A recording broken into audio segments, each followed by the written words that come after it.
함께 주님 찬양하겠습니다. 찬송가 426장으로 우리 주님 찬양하겠습니다.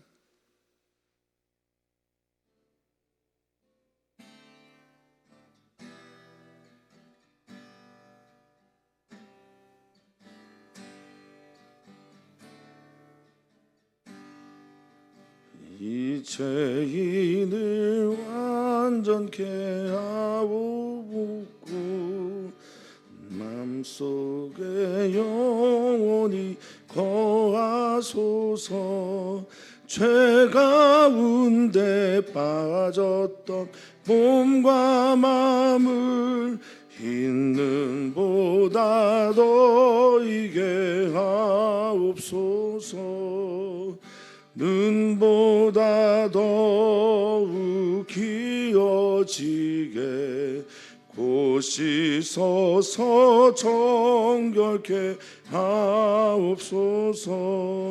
저 보좌에 앉으신 주 예수여, 이 몸 주께 드리니 받으소서. 내 마음과 지식도 드리오니 있는 보다 더이게 하옵소서. 눈보다 더욱 희어지게 고시서서 정결케 하옵소서. 그 상하신 발 아래 엎드려서 날 깨끗게 하시기 원합니다. 날 정결케 하는 피 믿사오니 있는 보다 더이게 하옵소서.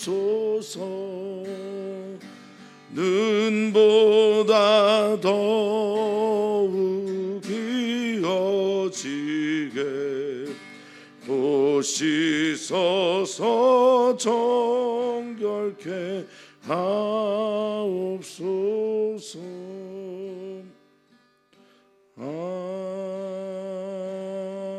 아멘. 아멘. 하나님 이곳에 임하여 주십시오. 임하셔서 이곳을 다스려 주시옵소서.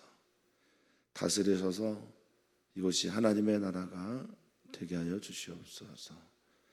이 교회도 예운교회 안에 주님께서 임하시기를, 또 예운교회 모든 교회된 지체들에게 임하시기를, 임하셔서 온전한 하나님의 나라를 보여주시기를 간구하오니 하나님의 나라를 믿음으로 볼 수 있는 우리 모두 되게 해 주시옵소서.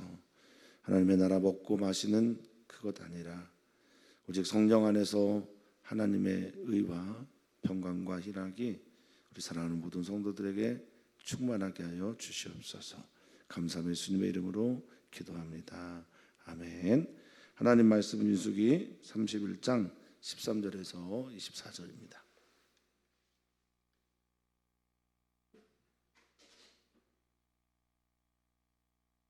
하나님 말씀 민수기 31장 13절에서 24절입니다.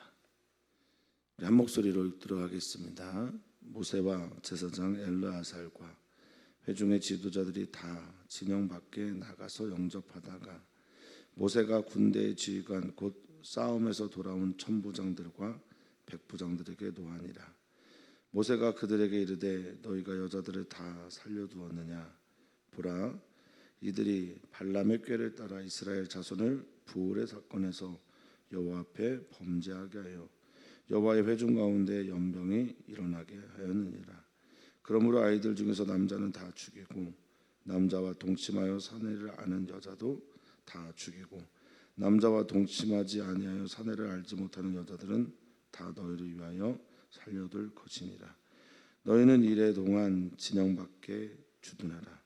누구든지 살인자나 죽임을 당한 사체를 만진 자나 셋째 날과 일곱째 날에 몸을 깨끗하게 하고 너희의 포로도 깨끗하게 할 것이며 모든 의복과 가죽으로 만든 모든 것과 염소털로 만든 모든 것과 나무로 만든 모든 것을 다 깨끗하게 할지니라. 제사장 엘르아살이 싸움에 나갔던 군인들에게 이르되 이는 여호와께서 모세에게 명령하신 율법이니라. 금, 은, 동, 철과 주석과 납 등의 불에 견딜 만한 모든 물건은 불을 지나게 하라. 그리하면 깨끗하려니와 다만 정결하게 하는 물로 그것을 깨끗하게 할 것이며 불에 견디지 못할 모든 것은 물을 지나가게 할 것이니라. 너희는 일곱째 날에 옷을 빨아서 깨끗하게 한 후에 진영에 들어올지니라. 아멘. 아멘. 사랑하는 성도님들, 언제나 혁명 다음 날이 중요하다라고 저는 종종 성도님들에게 말씀을 드립니다. 전쟁에서 승리한 다음 날, 주일 예배에서 은혜 받은 다음 날, 성회나 집회 등이 끝난 다음 날, 그 다음 날을 어떻게 살아가느냐가 우리에게 매우 중요합니다. 다음 날이라기보다는 그 다음 시간이겠죠. 예배 후 또는 하나님께서 큰 은혜를 베풀어 주신 후 그 다음에 어떻게 해야 될 것인가가 매우 중요하다라는 것이 오늘 말씀 이야기의 시작이라고 볼 수 있겠습니다. 오늘 본문 즉 31장은 전체적으로는 미디안과의 전쟁 이야기가 먼저 나옵니다. 하나님께서 명하셔서 미디안 족속을 멸하시는 이야기들이 나오는데요. 하나님께서 이기게 하시고 승리하게 하신 그 이후에 그 다음 처리에 대한 이야기가 오늘 본문의 이야기입니다. 하나님께서는 미디안에게 이스라엘 자손의 원수를 갚아야 한다라고 말을 하고 헤렘 모든 것을 다 멸하시는 일들을 명하십니다. 헤렘이라고 하는 히브리어의 이 말은 때로는 모든 것을 멸함 뜻도 있지만 모든 것들을 하나님께 드림의 뜻도 있습니다.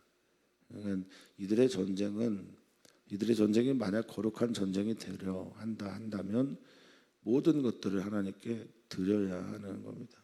왜냐하면 하나님으로부터 시작된 전쟁이고 하나님으로 인하여 이긴 전쟁이기에 오직 영광은 하나님께 돌려야 합니다. 우리 인생에서 전쟁 같은 일들이 종종 있습니다. 우리의 이김이 나의 이김이 되어서는 안 됩니다.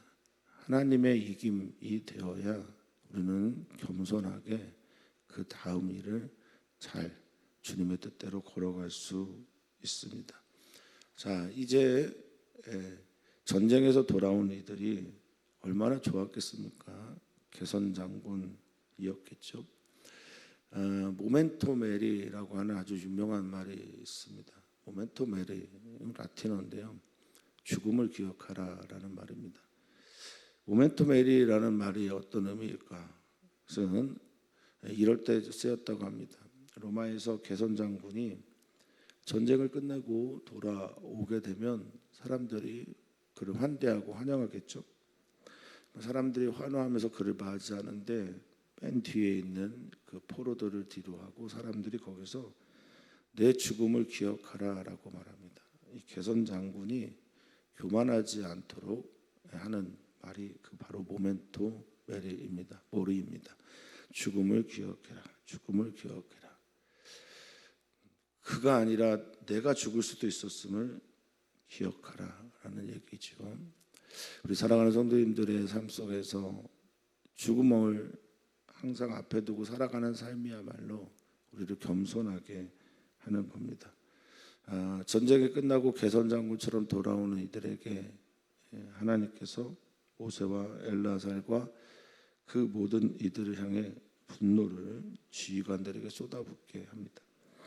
13절에 보면 모세, 엘르아살, 제사장 아론은 죽었고 그의 아들 엘르아살이 나오며 회중의 지도자들이 진영 밖에서 그들을 영접하게 됩니다. 얼마나 좋았겠습니까? 얼마나 기쁘고 행복했겠습니까?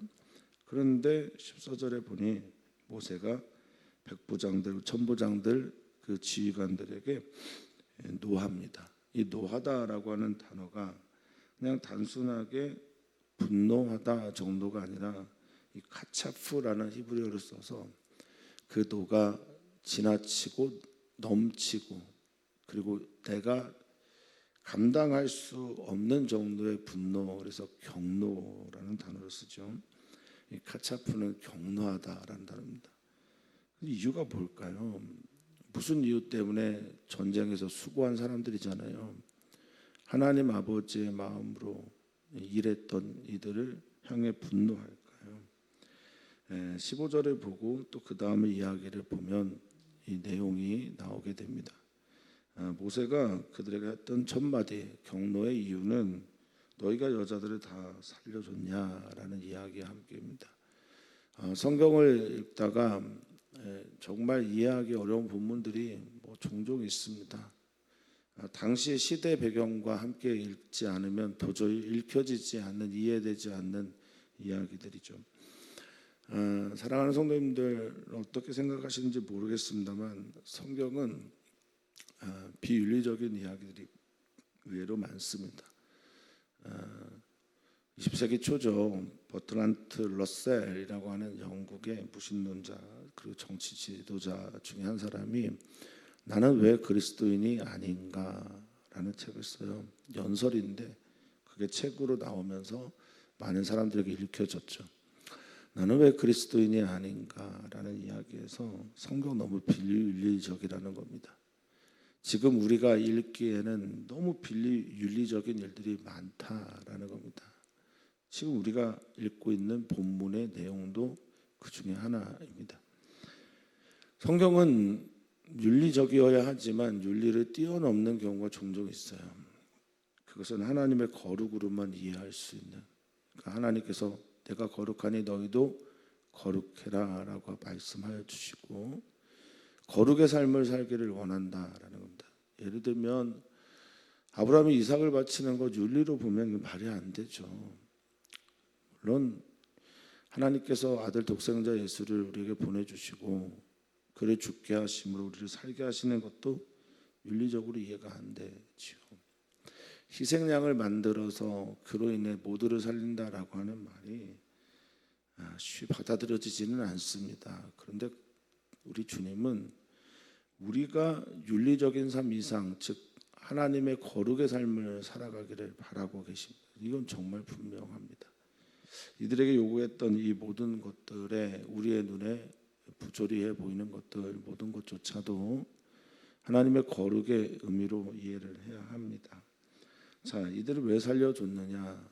그리고 지금의 시대에 이 본문 그대로 삶을 살아가는 사람들, 나의 승리가 마치 자기가 잘해서 이긴 것처럼 착각하는 사람들, 하나님은 어디 갔는지 없고 하나님께 영광을 돌리거나 하나님의 뜻대로 자신을 정결하게 하지 않는 사람들, 은혜 받은 그 다음 날을 완전히 삶 속에서 망쳐버리고 있는 사람들에게 주시는 경고의 메시지로, 그리고 승리가 곧 나의 승리가 아닌 하나님의 승리가 되기를 원하는 사람들에게 주시는 말씀으로 들리셨으면 좋겠습니다. 모세는 이어서 화를 냅니다. 왜 그 여인을 살리느냐 살리지 않느냐가 중요하냐. 16절입니다. 이들이 특별히 미디안 족속, 그 족속 안에 있는 발람의 꾀를 따라서 이스라엘 자손을 부올의 사건에서 여호와 앞에 범죄하겠다라고 말을 하고 있습니다. 발람의 꾀는 말입니다. 31장 8절에 미디안 족속, 즉 저 바알 부올의 사건을 일으켰던 바로 그 중에 한 명 거짓 선지자 발람도 죽이거든요. 8절에 그렇게 나옵니다. 이 발람이 민수기 25장에 나와 있던 고스비 사건, 이 부올의 사건에서 모든 사람들, 많은 사람들을 미디안의 여성들이 나와서 유혹해서 범죄하게 하고 하나님 앞에 우상 숭배하게 하는 그 이야기의 근원이 이 바로 발람으로부터 시작됐다는 겁니다. 민수기 22장부터 24장까지 발락이 모압 발락이 발람을 불러다가 거짓 예언을 하고 저주를 하게 하려고 시도하지 않습니까? 그때 여호와 하나님의 말에 따라서 그 저주를 축복으로 바꿨다고 해서 우리는 그를 참된 선지자라고 생각하지 않습니다. 이런 이들이 얼마나 많은지 모릅니다. 겉으로는 하나님의 말씀을 전하고 겉으로는 여호와의 이름으로 선포하고 겉으로는 성경에 있는 이야기들을 하는 것처럼 보이지만 속에 가서는 뒤에 가서는 사람들을 모두 다 음란한 간음하게 하는 그런 거짓으로 만들어가는 사건들을 일으키는 이들이 많습니다. 그 중에 하나가 이 발람이죠. 발람이 일으켰던 그 일이 민수기 25장 비느하스를 통해서 멈추게 된 그 사건에 잘 나와 있습니다. 그때 여호와 앞에서 범죄 고스비라는 여인이 등장하게 되죠. 여호와 앞에 범죄하게 하다라고 하는 이 범죄하게 하다라는 단어도 좀 살펴볼 필요가 있습니다. 먼저 범죄라고 하는 단어 안에는 마알이라고 하는 뜻이 있습니다. 마알이란 말은 히브리어로 불신, 배신이란 말입니다. 하나님을 불신하고 배신해요. 그런데 이 범죄하게 하다라는 단어 안에 또 하나의 뜻이 있는데 그게 마사르입니다.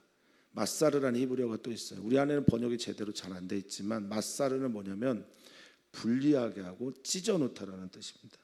갈라놓다라는 말이에요. 그러니까 지금 이 범죄하게 되었다라는 건 하나님을 배신하고 떠나고 배반하고 반역해서 어떻게 됐다는 겁니까? 하나님과 관계가 완전히 등 돌린 관계가 되었다는, 갈라지게 되었다는 거예요. 지금 우리는 이 말씀 앞에 서야 합니다. 결국 그 일을 통해서 발람이 원했던 것, 그리고 우리 주변에 우리를 끌어당겨 유혹하고 있는 수많은 사람들이 원하는 것, 사단이 원하는 건 뭐냐? 하나님께 등 돌리고 배신하고 배반해서 하나님과 갈라지게 하는 거예요. 우리의 죄가 그렇다라는 겁니다. 근데 그때 일어난 여호와의 연병, 여호와께서 일으키신 연병, 학살의 사건들 벌써 잊어버린 거냐? 그 원흉이 누구였냐? 물론 여자가 아니라 남자일 수도 있겠지만 지금은 그 여인들이었다는 거죠. 남자들은 다 죽이고 여자들을 살린 이유가 뭐냐 이렇게 얘기한 겁니다. 그래서 너희는 남자 다 죽이고 남자와 동침하여 사내를 아는 여자 다 죽이고 17절입니다. 18절에는 동침하지 아니하고 사내를 알지 못하는 여자들만 너희를 위해 살려둬라라고 말합니다. 윤리적이지 않잖아요. 이런 말씀을 해석할 때마다 참 곤란하고 어렵습니다. 살아계신 하나님, 사랑이신 하나님께서 어떻게 어떤 한 민족 또 어떤 한 약자들에 대해서 이렇게 다 죽이라고 하시는 건가? 성도님들은 어떻게 보십니까? 어느 지역에서 일부에서 일어난 일이다라고 말하기도 하고 또 실제로 일어나지 않았다라고 말하는 이도 있고 다양한 방식으로 이 본문의 말씀을 해석하고 피해 가려고 하지만 결국 하나님께서 하신 이 말씀의 뜻을 우리가 좀 마음에 새기면서 미디안 족속을 멸해야 네가 산다. 미디안 족속이 너희 안에 없어야 너희가 산다라고 하는 이 말씀은 우리의 삶의 자리에서 우리를 유혹하고 있는 많은 이들과 관계를 저연하지 않으면, 잘라내지 않으면 너희는 살 수 없다라고 하는 말씀을 하고 계신 거라 저는 믿습니다. 거룩하신 하나님께서 우리도 사랑하시고 저는 미디안 족속도 사랑하신다고 믿습니다. 그래야 우리가 믿는 하나님이 맞거든요. 이 하나님을 믿으면서 하나님 앞에 서서 하나님께서 하시는 이 명령들의 메시지를 조금 마음에 새기면서 그래 절연할 수 있지만 그들을 여전히 사랑할 수 있는 마음, 이것이 바로 예수님이 보여주신 하나님 아버지의 마음이라 믿고 이럴 때가 있었다. 이래야만 살 수 있을 때가 있었다. 이렇게 다 죽여야만 내가 살 수밖에 없는 미숙한 어린아이구나로 이 본문을 이해를 해야 됩니다. 성숙하신 예수님의 마음을 향해 가야 되는 길 중에 하나로 이 본문을 이해해야지. 이 본문이 마치 절대적인 진리인 양 이 시대에도 해당되는 것처럼 모든 우리와 다른 예수님을 믿지 않고 하나님을 받아들이지 않는 사람들에게 마귀들과 싸울지라 하는 이런 태도는 매우 위험하고 미성숙합니다. 우리 주님은 이 일과 함께 이들이, 특별히 이스라엘 백성들이, 구원받은 백성들이 성장하고 자라나서 주변에 있는 모든 백성들에게, 민족들에게 복의 근원이 되기를 원하셨다라고 믿습니다. 자, 두 번째 중요한 부분을 말씀을 드리려고 합니다. 너희가 왜 헤렘을 하지 않았냐라고 하는 말씀과 함께 두 번째 중요한 이야기는, 너희는 이래 동안 진영 밖에 두드내라라고 말을 하시면서 살인자, 죽임을 당한 사체를 만진 자, 그리고 또 너희의 포로도, 또 너희도 그 모든 이들을 포함해서 다 깨끗하게 해야 한다라고 말씀하십니다. 깨끗하게 정결하게 된 후에 주둔지로 들어와야 된다라고 말씀하십니다. 거룩해져야 된다라는 겁니다. 내가 전쟁을 일으키고 전쟁한 모든 것들이 거룩해져야 되고 깨끗해져야 되고 하나님께 드려져야 되고, 너희도 이 주둔지 밖에서 주둔지로 들어오게 될 때, 진영 안으로 들어올 때 깨끗하게 하고 들어와야 된다라는 말입니다. 어떤 사람들에게요? 살인한 사람들, 또 살인당한 동료의 사체를 만진 사람들, 또 데리고 온 포로들까지 다 정결하게 해야 된다라고 말합니다. 정결하게 하다, 깨끗하게 하다라는 히브리어를 하타로 썼습니다. 근데 하타라고 하는 단어의 가장 기본적인 뜻은요, 길에서 벗어나다, 그리고 범죄하다. 이 단어가 죄짓다, 범죄하다, 그리고 하나님 아버지의 길에서 벗어나다, 이런 뜻으로 쓰이는 겁니다. 물론 어떤 경우에는 지금처럼 깨끗하게 하다라는 뜻이 있죠. 재미난 겁니다. 그리고 여기서 나온 명사가 하타트인데, 하타트라고 하는 단어가 죄, 범죄, 죄악, 다양한 뜻으로 이제 성경에 번역되었어요. 그런데 또 여기서 이 하타트라는 말에서 어떤 말이 나오냐면 속죄죄란 단어가 나와요. 이건 그때 그 순간에 맞게 이 말씀을 해석하지 않으면 맥락에 완전히 꼬이게 되는 말 아니겠어요? 어떻게 한 단어 안에 죄를 짓다라고 하는 말과 깨끗하게 하다라는 말을 같이 쓸 수 있을까요?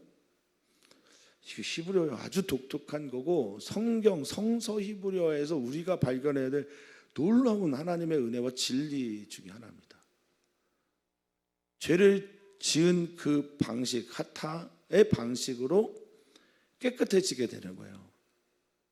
우리의 죄의 문제를 하나님 앞에서 깨끗하게 되어야 한다는데, 이 죄를 범하다라고 하는 단어와 하나님께서 깨끗하게 하신 단어를 같이 썼다라고 하는, 우리의 죄를 가지고 하나님 앞에 나와야 하고, 그 죄 안에서 그 죄, 바로 그 죄를 하나님 앞에서 깨끗함을 입어야 되는 뜻을 가지고 있고요.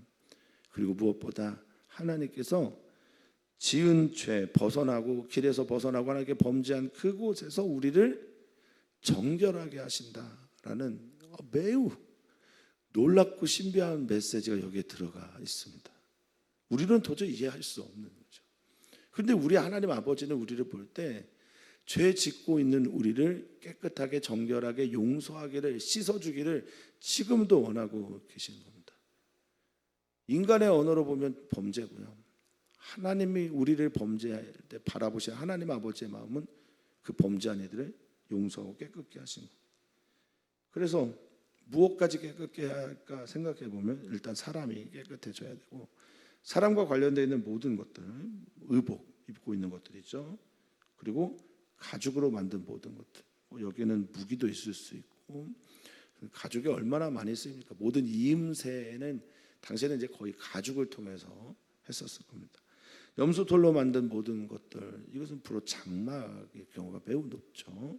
그리고 나무로 만든 모든 것, 이것들은 이 모든 것이 켈리라는 단어를 썼기 때문에 그릇이나 먹거리, 도구 등이 쓰였을 겁니다. 이거 다 깨끗게 해야 된다. 그러면서 엘레아살이 앞에서 선포합니다.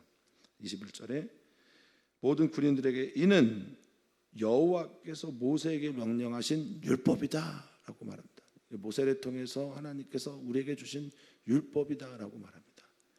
이게 이제 앞으로 규례가 되고 정해진 법이 되게 되는 겁니다. 자, 하나는 헤렘에 대한 말씀하셨고 하나는 깨끗하게 되는 것을 말씀하셨습니다. 그러니까 저들을 깨끗하게 거룩하게 성전을 일으켜서 미디안 족속을 완전히 대청소를 시키고 거기를 하나님께 올려드리는 거룩한 땅으로 바꿔드리는 일을 너희가 했었어도 너희는 여전히 죄인이다라는 것을 분명히 상기시키고 있고요. 모멘토 모리라고 하는 제가 드린 말씀처럼 메멘토 모리나 모멘토 모리나 우리가 생각해야 되는 것이 우리는 여전히 하나님 앞에서 죄인이고 우리가 아니라 저들이 또는 저들이 아니라 우리가 저 자리에 있을 수도 있다는 것을 기억해야 한다는 겁니다. 교만하지 말라는 거죠. 겸손해야 된다는 겁니다. 이것을 엘레아살이 모세를 통해 선포하게 합니다. 모세가 이제 말한 것을 엘레아살이 선포하죠.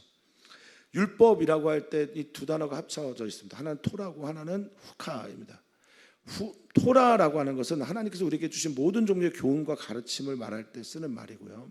율법 모세 오경에도 쓰이기도 합니다만, 근데 이거를 후카라고 하는 단어를 써서 새겨놓다라는 의미와 함께 하나님께서 지금 전쟁을 일으키고 전쟁을 이기게 하시고 전쟁 후에 너희가 반드시 지켜야 될 이 말씀은 하나님의 교훈이며 동시에 너희가 새겨놓아야 될 성문법이다라고 말을 하고 있는 겁니다. 겸손하라라고 하는 것이고 거룩해져야 된다는 것이며 우리가 하나님의 은혜로 이 전쟁을 이겼다라는 것을 선언하는 말씀을 마음에 꼭 새기라는 겁니다.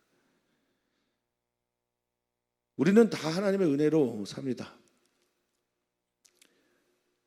지금 우리가 살고 있는 이 숨도 지구도 이 모든 것들은 정말 하나님의 전적인 은혜입니다.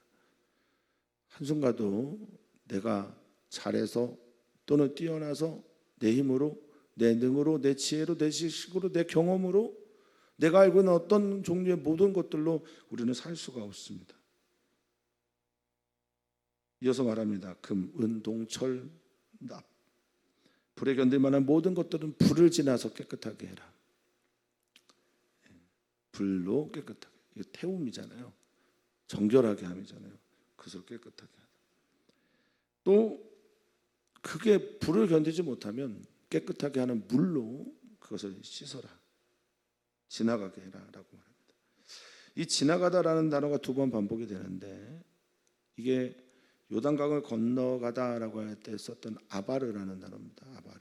제가 수요일에 이제 감사 이침식 때 잠깐 얘기했지만 요즘에 이제 많은 신학자들이 구원이 좀 추상적이니까 구원에 대한 단어의 다른 설명으로 이 아바르를 통해서 지나가다 건너가다라는 말은 죽음이 지나가고 건너가는 거예요. 광야가 지나가고 건너가는 겁니다. 내가 하나님 앞에 서서 하나님의 성소 지성소를 향해 문지방을 넘어가고 지나가고 건너가는 이 구원의 사건에 대해서 말을 하곤 하는데요. 홍해를 건너가는 것, 요단강을 건너가는 것, 광야를 지나가는 것 모든 종류의 것들이 구원 사건으로 해석을 합니다. 하나님이 하시는 거죠. 하나님께서 도와주시는 거죠. 자격 없는 이들에게 무조건적으로 베풀어 주신 하나님의 은혜와 사랑으로 우리는 내가 할 수 없는 그것을 하게 되는 것, 이것이 이제 구원이죠. 내 힘으로는 도저히 건널 수도 이길 수도 없는 이것들, 여기도 똑같아요. 지나가다라고 하는 이것은 지나갔다고 해서 깨끗해진 게 아니에요. 우리 힘으로 깨끗해질 수 있는 것도 아니고요. 정결해지는 것 아닙니다. 하나님께서 그것을 깨끗하다 말씀하시고 받아주셨기 때문에 우리가 비로소 깨끗해진 존재가 되는 겁니다. 이게 모든 것들을 지나가게 합니다. 하나님의 명령을 따라 그렇게 했을 때 하나님께서 주시는 매우 아름답고 복된 선물과 같은 사건을 그들은 경험하게 되는 거고 우리도 그렇습니다. 언제나 우리는 죄를 경계해야 되고 하나님 앞에서 거룩한 삶을 살도록 지향해야 합니다. 그리고 마지막에 말합니다. 너희 옷 빨고 이 7일의 정결례가 지나면 들어와라라고 말합니다. 하나님 아버지께서 우리에게 주시는 교훈에 따라 오늘 우리가 기도해야 될 텐데, 전쟁 후 승리, 영광스럽고 복되고 감사한 일이 맞습니다만, 전쟁 후 승리 이후의 삶이 훨씬 더 중요합니다. 그 삶을 복되게 살아야 되는 성도님들 되기를 바라겠습니다. 오늘 기도합니다. 주일 예배를 위해 기도해 주시고, 주일 예배 하나님의 은혜가 충만하게 임하도록 기도 부탁드립니다. 어제 제가 부탁을 못 드렸는데 대한민국에서 이제 사전 투표가 어제 오늘 시작이 되고 다음 주 화요일에 본 투표가 되게 되는데, 성도님들 나라를 위해서 민족을 위해서 꼭 기도를 해주시고, 어느 당을 뽑는 거는 각자의 선택입니다만 투표를 하는 것은 우리가 반드시 해야 할 의무로 여기셨으면 좋겠습니다. 기도하시고 감사함으로 투표하시고, 기도하면서 대한민국의 미래를 주님께 올려드리는 시간이 되기를 축복합니다. 기도해 주시면 좋겠습니다. 6월달 이제 곧 시작이 되는데, 6월이 되면 우리는 전 교인들과 함께 우리의 모든 기도를 아이들의 성경학교 수련회에 집중합니다. 위해서 기도 부탁드립니다. 선생님들 지치지 않도록 준비하시는 목사님과 사모님 모든 분들 하나님 앞에 하나님의 은혜로 이 일들이 계획되고 준비되고, 간사님과 함께 만들어가는 이 아름다운 이야기들이 합력해서 선을 이루도록 기도 부탁을 드립니다. 살아계신 하나님, 역사해 주십시오. 6월 첫 주일이 되면 평신도연합 주일, 그때 모든 평신도들이 일산 서지방의 교회들이 함께 모여 예배할 때 강사이신 김주현 목사님과 또한 이 일을 준비하고 주무하는 사회평신도부 총무인 이용재 장로님을 기억하여 주셔서 은혜의 시간이 되게 하시고, 많은 이들이 모여 하나님께 마음의 문을 여는 은혜의 시간, 감사의 시간이 되게 하여 주시옵소서. 예배를 기다립니다. 기대하며 기도하며 무릎으로 준비합니다. 주님 역사에 주시옵소서. 감사합니다. 감사하며 사랑 많으신 예수님의 이름으로 기도하옵나이다. 아멘.